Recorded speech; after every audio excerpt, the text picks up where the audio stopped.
Hi മക്കളെ, AK ആണ്. എടാ, നിങ്ങളോട് ഞാൻ ഒരു ചോദ്യം ചോദിക്കുന്നു. അത് എനിക്ക് ഏറ്റവും പ്രിയപ്പെട്ട ഒരാളെ പറ്റിയാണ് ചോദിക്കുന്നത്. പക്ഷെ നിങ്ങളുടെ ഭാഗത്തുനിന്ന് വളരെ നെഗറ്റീവ് ആൻസർ കിട്ടുന്നത് അത് ഞങ്ങൾക്ക് ഇഷ്ടമല്ല, ദുരന്തമാണ് എന്ന് പറഞ്ഞാൽ എനിക്ക് ഭയങ്കര വിഷമമാവും. തീർച്ചയായിട്ടും ആവും. ഇങ്ങനെ ഞാൻ കുറേ ഫീൽ ചെയ്തിട്ടുണ്ട്. എനിക്ക് ഭയങ്കര ഇഷ്ടമാണ് ഫിസിക്സ്. പക്ഷേ ആ ഫിസിക്സിനെ നിങ്ങൾക്ക് ഇഷ്ടമാണെന്ന് ചോദിക്കുമ്പോൾ നിങ്ങളെല്ലാവരും പറയും, എല്ലാവരും അല്ല, 99.9% ആൾക്കാരും പറയും, സാറേ ഫിസിക്സ് കുറച്ച് പ്രശ്നമാണ്, അബദ്ധമാണെന്നൊക്കെ പറയാറുണ്ട്. അപ്പം ഞാനൊരു കാര്യം ഇങ്ങനെ ആലോചിച്ച്, എന്താണ് കുട്ടിക്ക് ഇങ്ങനെ ഫിസിക്സ് ബുദ്ധിമുട്ടാനുള്ള കാരണം എന്നൊക്കെ ചിന്തിച്ചപ്പോൾ എനിക്ക് മനസ്സിലായത്, തിയറി പോർഷൻസ് സിമ്പിളാണ്, രസമായിട്ട് പഠിക്കാൻ പറ്റും. പക്ഷേ പ്രോബ്ലത്തിലേക്ക് പോകുമ്പോൾ കുറച്ചധികം പ്രശ്നങ്ങളുണ്ട്. അപ്പം ഞാൻ നോക്കി, ഈ പ്രോബ്ലം എന്ന് പറയുമ്പോൾ മാത്സിൻ്റെ അത്ര വലിയ പ്രോബ്ലം ഒന്നും നമുക്ക് പഠിക്കാനില്ല. ചില തിയറി വരുമ്പോൾ അതിൻ്റെ കൂടെ 2 ഇക്വേഷൻ ഉണ്ടാവും, അതുമായി ബന്ധപ്പെട്ട പ്രോബ്ലം ഉണ്ടായിരിക്കും. അതെന്താ ഇത്ര കൺഫ്യൂഷൻ ചോദിക്കുമ്പോൾ കുട്ടികൾ പറയുന്ന ഒരുപാട് പ്രശ്നങ്ങളുണ്ടായിരുന്നു. അത്തരം ചില കാര്യങ്ങൾ ഞാൻ നിങ്ങൾക്ക് ഒന്ന് സോൾവ് ചെയ്യാൻ വേണ്ടി ശ്രമിക്കുകയാണ്. സോ ഞാൻ ഏകദേശം 6ഓളം ടിപ്സ് പറഞ്ഞു തരാൻ പോകുന്നുണ്ട്. ഇത് നിങ്ങളൊന്ന് അപ്ലൈ ചെയ്ത് നോക്ക്. നിങ്ങൾ അപ്ലൈ ചെയ്ത് നോക്കിക്കഴിഞ്ഞാൽ നിങ്ങൾക്ക് ഉറപ്പാണ് ഫിസിക്സിലെ പ്രോബ്ലംസ് നിങ്ങൾക്ക് വളരെ സിമ്പിളായിട്ട് മാറും. അതുകൊണ്ട് നിങ്ങൾ ഈ വീഡിയോ മുഴുവനായിട്ട് കാണുക കേട്ടോ. അതേപോലെ തന്നെ നമ്മുടെ ആപ്പിൽ ഇതുമായി ബന്ധപ്പെട്ട് ഒരുപാട് ടിപ്സ് ആൻഡ് ട്രിക്സ് ഞാൻ ഓൾറെഡി തരുന്നുണ്ട്. സോ എല്ലാവരും പറ്റുമെങ്കിൽ 14 days ഫ്രീ ട്രയലാണ്, വേഗം കയറി വരിക. താഴെ നമ്പർ കൊടുക്കുന്നുണ്ട്, നമ്പറിൽ വിളിക്കുക, കോൺടാക്ട് ചെയ്യുക. 14 days നിങ്ങൾക്ക് ഫ്രീ ആയിട്ട് നമ്മുടെ ക്ലാസ്സുകൾ കാണാൻ സാധിക്കും. അതൊരു നല്ല കാര്യമാണ് കേട്ടോ. സോ എത്രയും പെട്ടെന്ന് ജോയിൻ ചെയ്തോളൂ കേട്ടോ. 5 പൈസ മുടക്കില്ലേ, ഫ്രീ ആണേ. ഞാൻ കൂടുതലിനെ പറ്റി സംസാരിക്കില്ല. നമുക്ക് എന്ത് ചെയ്യാം, നമുക്ക് നമ്മുടെ ടോപ്പിക്കിലേക്ക് വരാം. ഞാൻ ആദ്യം ഒരു ഇക്വേഷൻ പരിഗണിക്കുകയാണേ. നിങ്ങൾക്ക് ഇത്ര ഇക്വേഷൻ ഉണ്ടെന്ന് വിചാരിച്ചോ, ചുമ്മാ H = I² RT എന്നാണ് ഇക്വേഷൻ. ഈ ഇക്വേഷനിൽ നമുക്ക് Hൻ്റെ വിലയും Rൻ്റെ വിലയും Tൻ്റെ വിലയൊക്കെ തന്നിട്ടുണ്ട്. നമ്മളോട് കാണാൻ പറയുന്നത് Iൻ്റെ വിലയാണ്. Iൻ്റെ വില കണ്ടുപിടിക്കണം. സോ നമുക്ക് ആരെ കണ്ടുപിടിക്കേണ്ടത്? Iൻ്റെ വിലയാണ് കണ്ടുപിടിക്കേണ്ടത്. നിങ്ങൾ ആദ്യം എന്താ ചെയ്യേണ്ടത്? സ്വാഭാവികമായിട്ടും Hൻ്റെ സ്ഥാനത്ത് Hൻ്റെ വില, Rൻ്റെ സ്ഥാനത്ത് Rൻ്റെ വില, Tൻ്റെ സ്ഥാനത്ത് Tൻ്റെ വില അങ്ങനെ കൊടുക്കല്ലേ ചെയ്യാം. അതെല്ലാവർക്കും അറിയാം. ഞാനിതാ ഒന്ന് കൊടുക്കുകയാണ്. H എന്ന് പറഞ്ഞാൽ 4000 ആണ്. സോ അപ്ലൈ ചെയ്യുന്നു. 4000 ഈസ് ഈക്വൽ ടു I എന്ന് പറഞ്ഞാൽ I തന്നെയാണ്, അത് നമുക്ക് വിലയല്ല, കണ്ടുപിടിക്കാം. അപ്പം ഞാൻ അങ്ങനെ തന്നെ I² ഇടുകയാണ്. ഇൻറ്റു എന്ത് വരും? ഇൻറ്റു R എത്രയാണ്? 10 ആണ്. T എത്രയാണ്? 25 ആണ്. ഇതെല്ലാവർക്കും അറിയാവുന്ന കാര്യമാണ്, ഇവിടെ ഒന്നും ബുദ്ധിമുട്ടില്ല. അപ്പം നമുക്ക് നെക്സ്റ്റ് സ്റ്റെപ്പിൽ എങ്ങനെ എഴുതാൻ സാധിക്കും? 4000 is equal to I² into 10 × 25 250 ആണ്. ശരിയല്ലേ? ഇനിയാണ് ചില കുട്ടിയെ കൺഫ്യൂഷൻ ആവാനുള്ളത്. കാരണം നമുക്ക് I² കണ്ടുപിടിക്കാൻ വേണ്ടി എന്ത് ചെയ്യണം? ഈ 250നെ അങ്ങോട്ട് കൊണ്ടുപോകണം. ചില ആൾക്കാർ ചെയ്തൊരു പ്രധാനപ്പെട്ട മിസ്റ്റേക്കാണ്, ഇവർ നേരെ എങ്ങനെ എടുത്ത് എഴുതും. കാരണം ഇവരുടെ ധാരണ എന്ന് പറഞ്ഞാൽ നമ്മളെല്ലായ്പ്പോഴും ഇടതുഭാഗത്ത് സംഖ്യ ഇട്ടതിന് ശേഷം വലതുഭാഗത്ത് മാത്രമേ ക്രിയകൾ ചെയ്യാൻ പാടുള്ളൂ എന്നൊരു ധാരണ പല കുട്ടികൾക്കുണ്ട്. മക്കളെ, അത് വലിയ മിസ്റ്റേക്കാണ്. നിങ്ങൾ അങ്ങനെ ചെയ്യരുത്. നിങ്ങൾ ആദ്യം ചെയ്യേണ്ട കാര്യം എന്ന് ചോദിച്ചു കഴിഞ്ഞാൽ, എന്താണോ അല്ലെങ്കിൽ ആരെയാണോ കണ്ടുപിടിക്കാനുള്ളത് അവരെ നിങ്ങൾ അനക്കാൻ പാടില്ല, അവിടെ തന്നെ വെക്കുക. അപ്പോൾ നിങ്ങൾ സ്വാഭാവികമായിട്ടും ഇവനെ, ഈ 250നെ, ഇത് RHS എന്നാ പറയുക, ഇതിൽ നിന്നും ഇങ്ങോട്ടേക്ക് കൊണ്ടുവരണം, LHSലേക്ക് കൊണ്ടുവരാൻ വേണ്ടത്, ലെഫ്റ്റ് ഭാഗത്തേക്ക് കൊണ്ടുവരാൻ വേണ്ടത്. അങ്ങനെ കൊണ്ടുവരുമ്പോൾ നമുക്ക് 250നെ മൂവ് ചെയ്യിപ്പിക്കുന്നത് മനസ്സിലാക്കേണ്ടതുണ്ട് അല്ലേ? 250 നമ്മൾ മൂവ് ചെയ്യിപ്പിക്കേണ്ടത്. അപ്പോൾ നിങ്ങൾ നോക്കിയേ, നമ്മൾ എന്താ ചെയ്യാൻ പോകുന്നത്? ഇവനെ ഇങ്ങോട്ട് കൊണ്ടുവരുമ്പോൾ, ഇത് ആദ്യ കാര്യം പറയാണ്, മൾട്ടിപ്ലിക്കേഷൻ ആണെങ്കിൽ, ഇൻറ്റു ആണെങ്കിൽ എന്ത് ചെയ്യണം? LHSലേക്ക് മാറുമ്പം സമത്തിൻ്റെ മറുഭാഗത്തേക്ക് പോകുമ്പം ഡിവിഷൻ ആയിട്ട് മാറും, ഇൻറ്റു ഡിവിഷൻ ആയിട്ട് മാറുക ചെയ്യാം. സോ ഇങ്ങോട്ട് പോകുമ്പം 4000 ഇത് അവിടെ തന്നെ ഇട്ട് വെക്കണം, 4000 അവിടെ തന്നെ വേണം. I² അവിടെ തന്നെ മാറ്റിയെടുത്ത് ഇവനെ മാത്രമാണ് കൊണ്ടുപോകുന്നത്. സോ ഇങ്ങോട്ട് വരുമ്പം 4000/250 എന്ന് കിട്ടും. ക്ലിയർ ആണോ? It is equal to I². Clear അല്ലേ? It is equal to I² എന്ന് കിട്ടും. ക്ലിയർ? ഇത്രയും നിങ്ങൾക്ക് കിട്ടിയല്ലോ. ഇത് നിങ്ങൾ 4000 നിങ്ങൾ 250 കൊണ്ട് ഹരിച്ചാൽ നിങ്ങൾക്ക് 16 എന്ന് കിട്ടും. ഒന്ന് ചെയ്ത് നോക്കി. അത് ഞാൻ ചെയ്യേണ്ടല്ലോ. 16 എന്ന് കിട്ടും. 16 = I² എന്ന് കിട്ടും. ഓക്കെ, ഇനി നമുക്ക് എങ്ങനെ വേണമെങ്കിലും എഴുതാം. I² എന്ന് 16 പറഞ്ഞാലും 16 = I² രണ്ടും കണക്കായതുകൊണ്ട് I² ഈസ് ഈക്വൽ ടു 60 എന്ന് എഴുതാൻ സാധിക്കും. ശരിയല്ലേ? അപ്പോൾ ഇനി സ്ക്വയർ മാറ്റാൻ എന്ത് ചെയ്യണം? അത് ചില കൺഫ്യൂഷൻ ഉണ്ടാകുന്ന മൃഗമാണ്. സ്ക്വയർ മാറ്റാൻ നമ്മൾ റൂട്ട് ഇടുക ചെയ്യുക. I² 16 ആണെങ്കിൽ I എന്ന് പറഞ്ഞാൽ എന്തായിരിക്കും? √16 ആയിരിക്കും. മനസ്സിലാക്കി വെക്കണം. റൂട്ട് 16 എത്രയാണ്? 4 ആണ്. സോ നമുക്ക് 4 ആംപിയർ എന്ന് കിട്ടും. ഇത് ഒന്നാമത്തെ ഒരു ട്രിക്കാണ്. ട്രിക്കല്ല, ഇങ്ങനെയാണ് നമ്മൾ എന്ത് ചെയ്യേണ്ടത്? പ്രോബ്ലം യൂസ് ചെയ്യേണ്ടത്. സോ നമ്മൾ ആദ്യം മനസ്സിലാക്കി ലെഫ്റ്റ് നിന്ന് റൈറ്റിൽ പോകുമ്പോൾ എന്താ സംഭവിക്കുക. ക്ലിയർ ആണല്ലോ? അത് സെറ്റാന്ന് വിചാരിക്കുന്നു. ഇതേപോലെ തന്നെ നമുക്കൊരു കാര്യം ഇങ്ങനെ വരികയാണ്. ഇവിടെ പ്ലസ് ഒരു വാല്യൂ വന്നു, പ്ലസ് 300 എന്ന് വന്നു. ഈ പ്ലസ് 300നെ ഇങ്ങോട്ട് കൊണ്ടുപോകണം എന്തായിട്ട് മാറുക? അത് മൈനസ് 300 ആയിട്ട് മാറുക ചെയ്യാം. അതറിയാലോ, പ്ലസ് മൈനസ് ആയിട്ടും ഡിവിഷൻ മൾട്ടിപ്ലിക്കേഷൻ ആയിട്ടും തിരിച്ചുമാണ് മാറുക. ഓക്കെ, ഇനി മറ്റൊരു കൺഫ്യൂഷനാണ് 4/24. ഇതേപോലെ സംഖ്യകൾ ഉണ്ടാവും. എങ്ങനെ വേണമെങ്കിലും ആവട്ടെ. ചിലപ്പോൾ മറ്റൊരു വാല്യൂ ഇങ്ങനെ വരുന്നു, 24/100 വരുന്നു, അല്ലെങ്കിൽ 8/2 വരുന്നു. ഇങ്ങനെയൊക്കെ വരാം, ഹരിക്കാൻ എങ്ങനെ വരാലോ. സോ ഇവിടെ ഞാൻ എടുക്കുന്ന വാല്യൂ എന്താണ്? 4/24 ആണ്. 4/24 നിങ്ങൾ എങ്ങനെ എഴുതാറുള്ളത് ഹരിക്കുന്ന സമയത്ത്? ഇവിടെ 2 ഓപ്ഷൻ നിങ്ങൾ ചെയ്യാറുണ്ട്. നിങ്ങൾ ഇങ്ങനെ ചെയ്യും, 24 ഇങ്ങനെ എഴുതാറുണ്ട്, അതേപോലെ തന്നെ ഇങ്ങനെ എഴുതും. ഇതിലേതാണ് റൈറ്റ് ഓപ്ഷൻ അറിയാവോ? ഇത് എ ആണ്, ഇത് ബി ആണ്. ഇതിലേതാ റൈറ്റ് ഓപ്ഷൻ? നിങ്ങൾ മനസ്സിൽ ഇപ്പോൾ ഒരു ധാരണ വന്നിട്ടുണ്ടായിരിക്കുമല്ലോ റൈറ്റ് ഓപ്ഷൻ ഏതാണ് മക്കളെ. ഇവിടെയുള്ള റൈറ്റ് ഓപ്ഷൻ 4/24 എന്ന് പറഞ്ഞാൽ നമ്മൾ എഴുതേണ്ട എങ്ങനെയെന്ന് ചോദിച്ചു കഴിഞ്ഞാൽ, നമ്മൾ ആദ്യം 4/24 എഴുതുമ്പോൾ ആദ്യം എഴുതുക 4നെ അല്ലേ, /24. നമ്മൾ ഡിവൈഡ് ചെയ്യാൻ വേണ്ടി ആ ചിഹ്നം ആദ്യം ഇങ്ങനെ ഇടുക ചെയ്യുക. എന്നിട്ട് സ്വാഭാവികമായിട്ടും സാധാരണപ്പെട്ട കുട്ടികളൊക്കെ എന്താ ചെയ്യുക? ഉള്ളിലാണ് ആദ്യം എഴുതുക. സോ നമ്മൾ ആദ്യം എഴുതിയ ആള് 4, അവന് ഉള്ളിൽ എഴുതണം, /24 പുറത്തിടണം. കണ്ടോ? 4നെ 24 കൊണ്ട് നമ്മൾ ഡിവൈഡ് ചെയ്യാൻ പോവാണ്. മുകളിലുള്ള ആളെ താഴെയുള്ള ആളെ കൊണ്ട് നമ്മൾ ചെയ്യുക. പല കുട്ടികളും എഴുതും ഇവിടെ 4/24 എന്ന് പറയുമ്പോൾ ഉത്തരം നേരെ 6 കഴിഞ്ഞു, പരിപാടി കഴിഞ്ഞു. ഉത്തരം 6 എന്ന് എഴുതിയേക്കുന്നത് ഒരുപാട് കുട്ടികളുണ്ട്. അത് തെറ്റാണ്. സോ ഇതാണ് നമ്മൾ ചെയ്യേണ്ടത്, മനസ്സിലാക്കി വെക്കുക കേട്ടോ. വളരെ പ്രധാനപ്പെട്ട കാര്യമാണ്. സോ നമുക്ക് വെറുതെ ചെയ്തു നോക്കാം. എനിക്കറിയാം, എന്തായാലും ചെയ്തു നോക്കാം. നോക്കൂ, 4 24 പോകില്ല. അപ്പം നമ്മൾ എന്താ ചെയ്യുക? പോയിന്റ് ഇട്ടിട്ട് 0 ഇടണം അല്ലേ.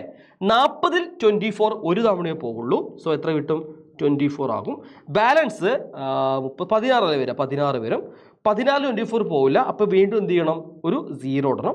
160ൽ ഏകദേശം 6 തവണയാണ് പോവുക, 144 കിട്ടും. ഇവിടെയും ബാലൻസ് 6. അപ്പോൾ ഇങ്ങനെ പോവുക ചെയ്യാം. ഉത്തരം എത്രയാണ്? 4/24 എന്ന് പറഞ്ഞാൽ 0.166 ഇങ്ങനെ പോവുകയാണ് ചെയ്യുക. മനസ്സിലായോ? ഇതും തെറ്റിക്കരുത്. സോ പല കുട്ടികൾക്കും ഇതറിയാത്തതുകൊണ്ട് ഞാൻ പിന്നെയും പറഞ്ഞു എന്ന് മാത്രമേ ഉള്ളൂ കേട്ടോ. ഇനി മനസ്സിലാക്കുക, മറ്റൊരു പ്രശ്നം നിങ്ങൾക്ക് നേരിടാൻ പോകുന്ന കാര്യം ഇങ്ങനെയാണ്. കണ്ടോ? ഇത് വേറെ രസമുള്ള കാര്യമാണ്. ഇങ്ങനെ ഉണ്ടാവും, 6.24/2.4. പോയിന്റ് ഉള്ള സംഖ്യകളെ നിങ്ങൾ ഡിവൈഡ് ചെയ്യാൻ പോവുകയാണ് വിചാരിക്കും. എന്താ നമ്മൾ ചെയ്യാം? എടാ, പോയിന്റ് ഉള്ള ആൾക്കാരെ ഡിവൈഡ് ചെയ്യുമ്പോൾ നമുക്ക് കുറച്ച് കൺഫ്യൂഷൻ ഉണ്ട്. അതെങ്ങനെയാണെന്ന് ചോദിച്ചു കഴിഞ്ഞാൽ, ആദ്യം നിങ്ങൾ ഈ പോയിന്റ് മാറ്റാൻ ശ്രമിക്കണം. 6.24നെ നമുക്ക് എത്രയാക്കി മാറ്റണം? 624 ആക്കണമെങ്കിൽ എന്ത് ചെയ്യണം? പോയിന്റിന് ശേഷം 2 സ്ഥാനങ്ങൾ ഉള്ളത് കൊണ്ട് നമ്മൾ എന്ത് ചെയ്യണം? 2 0 ആളെ കൊണ്ട് മൾട്ടിപ്ലൈ ചെയ്താൽ മതി. അതായത് 6.24 ഇൻറ്റു 100 ആണ് എന്ത്? 624. ഇതെല്ലാവർക്കും അറിയാലോ, സിമ്പിളാണ്. അതേപോലെ ഇവിടെ താഴെ 2.4 ഉണ്ട്. അപ്പോൾ 2.4 ഇൻറ്റു 10 ചെയ്താൽ എത്ര കിട്ടും? 24 കിട്ടും. അപ്പോൾ നമുക്ക് എല്ലാവർക്കും അറിയാം, ഈ ഒരു പോയിന്റിനെ മാറ്റാൻ വേണ്ടി നമ്മൾ 100 കൊണ്ടോ അല്ലെ 10 കൊണ്ടോ ഗുണിച്ചാൽ മതി. അപ്പോൾ നമ്മളിവിടെ കൺഫ്യൂഷൻ എന്ന് പറഞ്ഞാൽ, ഈ 2.4നെ 10 കൊണ്ട് ഗുണിച്ചാൽ മതി, 6.24നെ 100 കൊണ്ട് ഗുണിക്കണം അല്ലേ. പക്ഷെ അങ്ങനെ നമ്മൾ ചെയ്യാൻ പാടില്ല. നമ്മൾ ഒരു സംഖ്യ കൊണ്ട് ഗുണിക്കുന്നുണ്ടെങ്കിൽ അതേ സംഖ്യ കൊണ്ട് മുകളിലും താഴെയും ഒരുപോലെ ഗുണിക്കണം. ഇനി നമുക്ക് 6.24 അല്ലേ, അതിനെ 624 ആക്കണമെന്നെങ്കിൽ ഉറപ്പായിട്ട് 100 കൊണ്ട് ഗുണിക്കണം. 6.24നെ ഞാൻ 10 കൊണ്ട് എത്രയാവുള്ളൂ? 62.4 ആവുള്ളൂ. അപ്പോൾ പിന്നെയും പോയിന്റ് ഉണ്ട്. അപ്പം നമുക്ക് ആവശ്യമുള്ളത് പ്രധാനമായിട്ട് എന്താണ്? ഇവനെ മാറ്റാൻ വേണ്ടിയിട്ടാണ്. താഴെയുള്ള 2.4നെ നമ്മൾ 100 കൊണ്ട് ഗുണിച്ചാലും ഒരു കുഴപ്പമില്ല, 240 എന്ന് ഉത്തരം കിട്ടുകയാണ് ചെയ്യുക. വേറെ കുഴപ്പമൊന്നുമില്ല. സോ എന്ത് ചെയ്താൽ മതി? മുകളിലും താഴെയും ഒരേ സംഖ്യയാണ് നമുക്ക് ചെയ്യേണ്ടത്. അതുകൊണ്ട് തന്നെ കൂടുതൽ പോയിന്റ് ഉള്ള ആളെയാണ് നമ്മൾ മാറ്റുവാൻ വേണ്ടി പ്രയോറിറ്റി കൊടുക്കേണ്ടത്. സോ മുകളിൽ 100 കൊണ്ട് ഗുണിക്കുകയാണെങ്കിൽ അപ്പോഴാണ് വലിയ സംഖ്യ മാറുന്നത് അല്ലേ. സോ താഴെ എത്ര കൊണ്ട് തന്നെ ഗുണിക്കണം? 100 കൊണ്ട് തന്നെ ഗുണിക്കണം. ചുരുക്കി പറഞ്ഞാൽ ഇവിടെ 100/100 എന്നാണ് നമ്മൾ ചെയ്യുന്നത്. ഗുണിക്കുന്നത് ഒരു സംഖ്യയെ 100/100 ഗുണിക്കാൻ എത്രയാണ്? നമ്മൾ ശരിക്കും ഒന്നുകൊണ്ട് ഗുണിച്ചപ്പോഴാണ് വില വരുന്നത്. അപ്പോൾ നമുക്ക് എന്താ കിട്ടുക? നമുക്കിവിടെ ലഭിക്കും 624/24 ഇങ്ങനെ കിട്ടാം. ഇത് നിങ്ങൾ ചെയ്താൽ നിങ്ങൾക്ക് കിട്ടുന്ന ഉത്തരം 2.6 ആണ്. ഒന്ന് ചെയ്ത് നോക്കാണ്ട് കേട്ടോ. So it's A very important trick. ഇത് നിങ്ങൾ കൃത്യമായിട്ട് പഠിച്ചു വെക്കണം. ഇതും ഇമ്പോർട്ടൻ്റ് ആണ്. ഇനി പല കുട്ടികളും ചെയ്തൊരു മറ്റൊരു കാര്യമാണ് ഇങ്ങനെ പോയിന്റുള്ള സംഖ്യ ഗുണിക്കുന്ന സാധനം. പോയിന്റുള്ള ഗുണിക്കുമ്പോൾ എല്ലാവരും കൺഫ്യൂഷനാണ്. പടച്ചോനെ ഇത് എങ്ങനെ ഗുണിക്കുമോ? ഇവർ ചെയ്യും 6.24 ഇൻറ്റു 2.4 ഇങ്ങനെ എഴുതി വെക്കാറുണ്ട്. അത് ഒന്നാമത്തെ മിസ്റ്റേക്കാണ്. ഓക്കെ, നിങ്ങൾ ചെയ്യുമ്പോൾ എന്ത് ചെയ്യണം? 2.40 എന്ന് വേണം ചെയ്യാൻ. ഇതൊന്നാമത്തെ കാര്യം. ക്ലിയർ? അങ്ങനെ നമ്മൾ ചെയ്ത് കഴിഞ്ഞാൽ നിങ്ങൾക്ക് ഒരു സംഖ്യ കിട്ടും. എത്ര കിട്ടുകയെന്നറിയോ? നിങ്ങൾ ജസ്റ്റ് ഒരു കാര്യം ചെയ്താൽ മതി. ഇങ്ങനെ ഒന്നെങ്കിൽ ചെയ്യുക, എന്നിട്ട് പോയിന്റ് ഇടുന്ന കാര്യം നിങ്ങൾക്ക് കുറച്ച് കൺഫ്യൂഷൻ ആവാറുണ്ട്. അത് ഒരു പ്രശ്നമില്ല, പോയിന്റ് നേരെ ഇറക്കിയിട്ടാൽ മതി. ഇനി അതും നിങ്ങൾക്ക് കൺഫ്യൂഷൻ ഉണ്ട് വിചാരിക്കും. നേരെ ചെയ്യുക. 624നെ 24 കൊണ്ട് അങ്ങോട്ട് ഗുണിക്കുക. പോയിന്റ് ഇല്ലാതെ അങ്ങോട്ട് ഗുണിക്കുക. സെറ്റാണോ? പോയിന്റ് ഇല്ലാതെ അങ്ങോട്ട് ഗുണിച്ചാൽ നിങ്ങൾക്ക് കിട്ടുന്ന വാല്യൂ ഞാൻ അത് ചെയ്യുന്നില്ല, സംഖ്യ മാത്രം എഴുതാം. 14,976 കിട്ടും. എത്ര കിട്ടുക? 14,976 എന്ന് ഉത്തരം കിട്ടും. ഇനി നമുക്ക് എന്ത് ചെയ്യണം? പോയിന്റ് അപ്ലൈ ചെയ്തേ മതിയാവുള്ളൂ. ശരിയല്ലേ? പോയിന്റ് അപ്ലൈ ചെയ്യുന്ന സമയത്ത് നിങ്ങൾ നേരെ ഇറക്കി ഉത്തരം കിട്ടുക. കണ്ടോ? ഉത്തരം 14 അങ്ങനെ തന്നെ കിട്ടും. ഇനി അതല്ല, നിങ്ങൾക്ക് അത് കൺഫ്യൂഷൻ ഉണ്ട് എങ്കിൽ ഒറ്റ കാര്യം മനസ്സിലാക്കി വെക്കാം. നമ്മുടെ രണ്ട് സംഖ്യകളിലും കൂടി പോയിന്റിന് ശേഷം എത്ര സ്ഥാനമുണ്ടെന്ന് നോക്കണം. നമ്മുടെ രണ്ട് സംഖ്യകളിലും കൂടി പോയിന്റിന് ശേഷം എത്ര സ്ഥാനമുണ്ടെന്ന് നോക്കണം. അപ്പോൾ നമുക്കൊരു കാര്യം അറിയാം. ഇവിടെ ആഫ്റ്റർ പോയിന്റ് 2 പ്ലേസ് ഉണ്ട്, ഇവിടെ ആഫ്റ്റർ പോയിന്റ് 1 പ്ലേസ് ഉണ്ട്. അപ്പോൾ ടോട്ടൽ 3 പ്ലേസ് വരും. സോ അങ്ങനെ നോക്കിയാൽ മതി. ഇവിടെ നോക്കിയാൽ മതി. 3 പ്ലേസ് മാറ്റി കുത്തിടണം. അതായത് പോയിന്റിന് ശേഷം 3 സ്ഥാനം. അപ്പം ഉത്തരം എന്താ കിട്ടുക? 14.976 എന്ന് കിട്ടും. ക്ലിയർ ആണല്ലോ? ഗുണിക്കാൻ എല്ലാവർക്കും അറിയാമല്ലോ. ആ പോയിന്റ് നോക്കി കുത്തിടുന്നത് മാത്രമേ പല കുട്ടികൾക്ക് കൺഫ്യൂഷൻ ഉള്ളൂ. അത് കൃത്യമായിട്ട് പഠിച്ചു വെക്കാം. സെറ്റാണോ? ഇനിയാണ് ഏറ്റവും രസകരമായ കാര്യം. ഇത് വളരെ സിമ്പിളാണ്. ഇവിടെ എല്ലാവരും ചെയ്തൊരു കാര്യം ഞാൻ കാണിച്ചതാ. 4000 എന്ന് എഴുതും, എന്നിട്ട് 200 എന്ന് എഴുതും, എന്നിട്ട് 0.0 0.0 0.0 0.0 0.0 4.0 0.0 2.0 0.0 0.0 0.0 428 എവിടെയും 0, പിന്നെ 2.0 2.0 2.0 428 ഇങ്ങനെ എഴുതും മക്കളെ. ഇങ്ങനെ എഴുതരുത്. അമ്മോ, ഒറ്റ കാര്യം ചെയ്താൽ മതി. സീറോസ് അവിടെ കിടക്കുന്നുണ്ടെങ്കിൽ നിങ്ങൾ എണ്ണ വെക്കുക. 1 2 3 4 5 0. ഓക്കെ, എന്നിട്ട് ജസ്റ്റ് സംഖ്യകളാരാ? 4ഉം 2ഉം. 4 ഇന്നണ്ട് എത്ര? 8. എത്ര മൊത്തം പൂജ്യങ്ങളുണ്ട്? 5 പൂജ്യം. 1 2 3 4 5. അതാ ചെയ്തത്. 8. 1 2 3 4 5 0. ഇതാണ് ചെയ്തത്. ഇത്രയേ ഉള്ളൂ. സോ ഇത് ചെയ്യാതെ കുത്തിരിക്കും. അല്ലാ, പ്രാന്താവും മക്കളെ. സോ അങ്ങനെ ചെയ്യാൻ നിൽക്കരുത്. കൃത്യമായിട്ട് വേഗം സീറോസ് ടോട്ടൽ കൗണ്ട് ചെയ്യുക. അത് ആൻസർ ഇട്ട് വയ്ക്കുക. സംഖ്യകൾ ഗുണിച്ചിടാം. ഇനി ഒരു ട്രിക്ക് കൂടി ഞാൻ പറഞ്ഞുതരാം. ഈ ട്രിക്ക് വളരെ ഇമ്പോർട്ടൻ്റ് ആണ്. നിങ്ങൾ ഇങ്ങനൊരു സംഖ്യ വന്നു.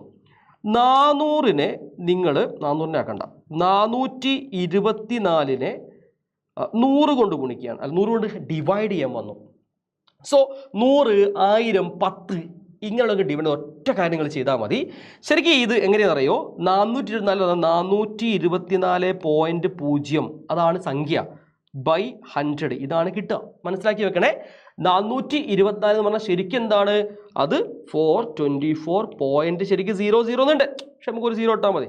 നിങ്ങളൊരു കടയിൽ പോയി എന്തൊരു സാധനം വാങ്ങി അതിൻ്റെ ബില്ല് നമുക്ക് തരൂലേ? അപ്പം 420 രൂപയായിട്ട് എന്ത് വിചാരിക്കും? 424.00 എന്നുണ്ടാവും എൻ്റെ കൂടെ. അതാണ് കാര്യം. സോ ഏതൊരു പൂർണ്ണസംഖ്യേൻ്റെ വലതുഭാഗത്ത് എന്തുണ്ടാവും? ഒരു പോയിന്റ് ഉണ്ടാവും. അത് ഇട്ടില്ലെങ്കിൽ കുഴപ്പമില്ല. അതാണ് കാര്യം. അപ്പോൾ നിങ്ങൾ മനസ്സിലാക്കിക്കോ. നമ്മൾ ഹരിക്കുന്ന സമയത്ത് ഞാൻ ഇങ്ങനെ പറയാറുള്ളത്, ഞാൻ ആദ്യം 0 കൊണ്ട് ഹരിക്കുന്നു, അല്ലെങ്കിൽ 10 കൊണ്ട് ഹരിക്കാൻ അർത്ഥം സ്ഥാനം 10 അല്ലേ? 10 അല്ലേ? 10 100 അങ്ങനെയല്ലേ പോവാം. സോ അതേപോലെ വിചാരിക്കുകയാണ്. ഞാൻ ആദ്യം ഈ 0 കൊണ്ട് ഹരിക്കുന്നു. അപ്പോൾ ദാ ഒരു സ്ഥാനം ഇങ്ങോട്ടേക്ക് മാറ്റി കുത്തിടണം. അപ്പോൾ 42.4 എന്നായിട്ട് മാറി. ശരിയല്ലേ? ബാക്കി ആര്? 10. ഇനി ഈ 10 കൊണ്ട് ഈ 0 കൊണ്ട് ഡിവൈഡ് ചെയ്യുമ്പോൾ ഈ പോയിന്റ് ഇങ്ങോട്ട് മാറുക. അപ്പോൾ എനിക്ക് എത്ര ഉത്തരം കിട്ടുന്നു? 4.24. ഇതാണ് ഉത്തരം. ക്ലിയർ? അങ്ങനെയാണെങ്കിൽ 42.4/100 എങ്ങനെ ചെയ്യും? ഞാൻ ആദ്യം 0 കട്ട് ചെയ്യുന്നു, പോയിന്റ് ഇങ്ങോട്ട് മാറ്റി കുത്തിടുന്നു, അടുത്ത കട്ട് ചെയ്യുന്നു, ഇങ്ങോട്ട് മാറ്റി കുത്തിടുന്നു. എത്ര ഉത്തരം കിട്ടി? ഉത്തരം കിട്ടിയത് 4 അല്ലേ, 0.424 ഇവിടെ 0.424. സോ ഇത്തരം ട്രിക്കുകൾ നിങ്ങൾ മസ്റ്റായിട്ട് പഠിക്കണം മക്കളെ. ഈ ട്രിക്കുകൾ നിങ്ങൾക്ക് ഉപകാരപ്രദമായിട്ടുണ്ട് എങ്കിൽ നിങ്ങൾ മസ്റ്റായിട്ട് ഫ്രണ്ട്സ് ഷെയർ ചെയ്ത് കൊടുക്കുക. സോ ഇത് വളരെ പ്രധാനപ്പെട്ട കാര്യമാണ്, വളരെ വളരെ പ്രധാനപ്പെട്ട കാര്യമാണ്. കണക്കിൽ നിങ്ങൾക്ക് എന്തെങ്കിലും പ്രശ്നങ്ങൾ വന്നു കഴിഞ്ഞാൽ ഭയങ്കര പ്രശ്നമാണ്. കൃത്യമായിട്ട് പഠിച്ചേ മതിയാവുള്ളൂ. ആ കണക്കുകളാണ് ഫിസിക്സിലെ നിങ്ങൾക്ക് കീറാമുട്ടിയായി നിൽക്കുന്ന കാര്യങ്ങൾ. സോ നമ്മൾ ഏഗണിലെ ലേണിംഗ് ആപ്പിൽ കൃത്യമായിട്ട് ഓരോ കണക്കും എങ്ങനെ ചെയ്യാം, അതിൻ്റെ ട്രിക്ക് എന്താണ്, അതിൻ്റെ ടിപ്സ് എന്നൊക്കെ പറഞ്ഞാൽ മുന്നോട്ടേക്ക് പോകുന്നത്. സോ മസ്റ്റായിട്ട് ഇപ്പോൾ തന്നെ എന്ത് ചെയ്യുക, നമ്മുടെ ആപ്പ് ഒന്ന് ഡൗൺലോഡ് ചെയ്ത് നമ്മുടെ ക്വാളിറ്റി ഒന്ന് നോക്കുക. അത്രയേ ഉള്ളൂ. ഓക്കെ അല്ലേ? സോ ഈ വീഡിയോ നിങ്ങൾ മസ്റ്റായിട്ടും ഫ്രണ്ട്സിനെ ഷെയർ ചെയ്യാം. അതേപോലെ ഞാനൊരു നിങ്ങൾക്കൊരു ചെറിയൊരു ടാസ്ക് തരികയാണ്. ഇത് ഏത് ക്വസ്റ്റ്യൻ വെച്ച് തരാം ഞാൻ നോക്കട്ടെ. നിങ്ങളിത് ചെയ്താൽ മതി. 2 ചോദ്യം ഞാൻ തരാം. ഒന്നാമത്തെ ചോദ്യം ഇതായിക്കോട്ടെ. 6/36 ഇതൊന്ന്. ഓക്കെ. രണ്ടാമത്തെ ചോദ്യം 6.2/3.86 ഇത് രണ്ടും ഒന്ന് നിങ്ങൾ ചെയ്തിട്ട് കമൻറ്റ് ബോക്സിൽ ചെയ്ത് അയക്കണം. കേട്ടല്ലോ? സെറ്റാണ്. So see you next session. By.